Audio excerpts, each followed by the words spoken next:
સ્વચ્છ શહેરોમાં ગુજરાતે બાજી મારી છે। સ્વચ્છ ભારત મિશન હેઠળ શહેરોની યાદી જાહેર કરવામાં આવી છે।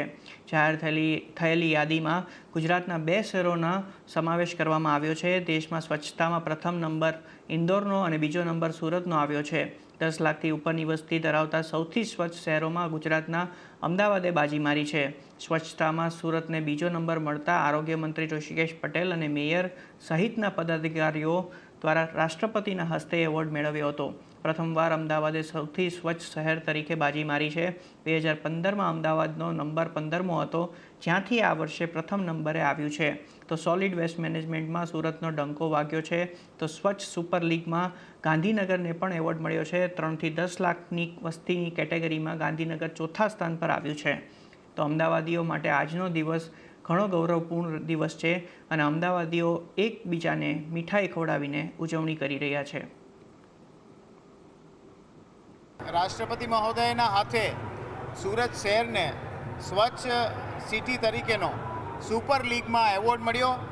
અને બીજી એક અગત્યની વાત, છેલ્લા 6 વર્ષથી ઇન્દોર સુપર લીગની અંદર સ્વચ્છ સુરત તરીકે, સ્વચ્છ સિટી તરીકે નંબરે આવતું હતું, એટલા માટે એમને પ્રિવિલેજ આપ્યો। પણ પોઈન્ટની ગણતરીમાં થોડાક જ સમયની અંદર આપણે 60 જેટલા પોઈન્ટથી સુરત શહેર ઇન્દોરથી આગળ છે।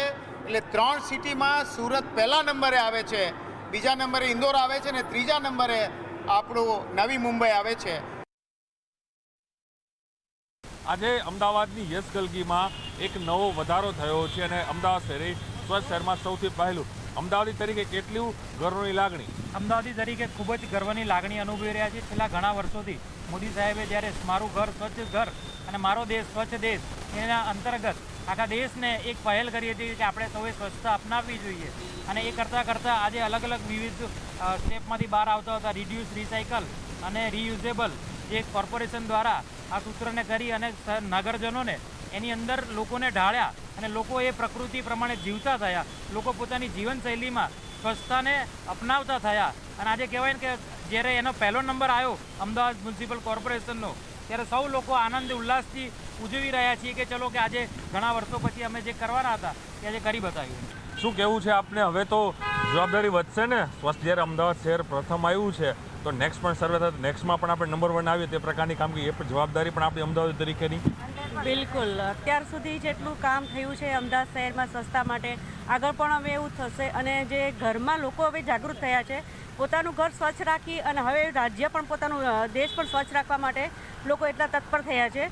અને બિલકુલ હવે જે નંબર 1 પર હવે આપણે અમદાવાદને લઈને રાખીશું, ચોક્કસપણે। ગૌરવ, શું કહેવું છે એક યુવા તરીકે? કારણ કે પ્રધાનમંત્રી પણ સતત એક આદેશ સૂચન કરતા હોય છે કે સ્વચ્છ શહેરને રાખો, એનાથી અનેક પડકારો હોય છે, અનેક ચેલેન્જો પણ થતી હોય છે। ત્યારે એક યુવા તરીકે હવે અમદાવાદની જ્યારે સ્વચ્છતામાં પ્રથમ ક્રમાંક આવ્યો છે તો હવે અમદાવાદી તરીકે એક ગૌરવ તો અનુભવ, પણ સાથે હવે કેવી એવી કાળજી હવે અમદાવાદીઓ માટે?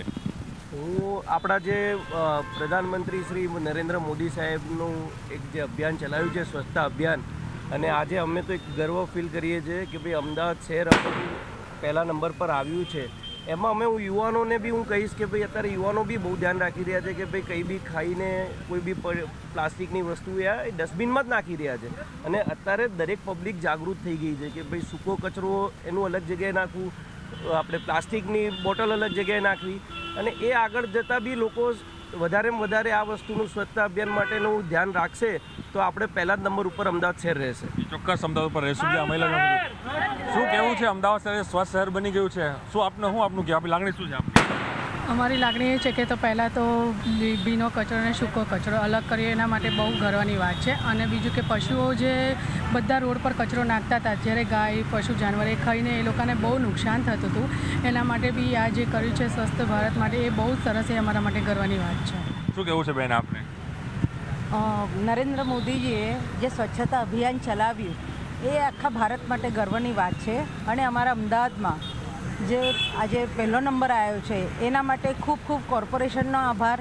અમારા દાની સાહેબ સ્ટેન્ડિંગ કમિટીના ચેરમેન છે, પ્લસ ઋષિકેશ મુખર્જી, અમારા ઋષિકેશભાઈ પટેલ, હા, ઋષિકેશભાઈ પટેલ, એમનો પણ અમે અભિવાદન કરીએ છીએ। અને આ જે ઢોર રખડતા હતા અને જે ઘાસચારો ખાવાના બદલે આ પ્લાસ્ટિકની થેલીઓ એમના પેટમાં જતી હતી અને એના લીધે ઢોર બીમાર પડતા હતા, એના લીધે આ સ્વચ્છતા અભિયાન ત્યારથી ચાલુ થઈ જાય ત્યારથી પબ્લિક પણ વિચાર કરે 10 વાર કે અમે કચરો ક્યાં નાખીએ અમે લોકો, અને ડસ્ટબિન જુએ એટલે એનામાં જ કચરો જાય. મહિલાઓની વધારે જવાબદારી વધી જાય ને હવે બધી વસ્તુઓ. હવે ઇવન ફ્લેટોમાં પણ બી હવે બે મૂકેલા છે, ભીનો કચરો અને સૂકો કચરાના બી ડ્રમ મૂકેલા છે. અમે લોકો ઘણી વખત અમે પણ બી લોકોને કહીએ છીએ કે ભાઈ તમારી પાર્ટિસિપેટના કારણે અમદાવાદ શહેર આટલું સ્વચ્છ બન્યું છે. ચોક્કસ આપણે લોકો છે જોઈ શકવાનો પ્રયાસ કરશું. લોકો શું કહેવું છે, કારણ કે અમદાવાદ શહેર પ્રથમ તારીખ પણ હવે જવાબદારી વધી જાય છે. હવે એક અમદાવાદના નાગરિક તરીકે તો પહેલાં ખૂબ એક ગર્વની લાગણી અનુભવ થાય છે કે કોર્પોરેશન આજે ફર્સ્ટ નંબર પર પહોંચ્યું છે અમદાવાદનું. અને આપણે સૌએ જોયું કે ગ્રીન હરિનમાં બી અમદાવાદનું કવર ધીરે ધીરે વધી રહ્યું છે.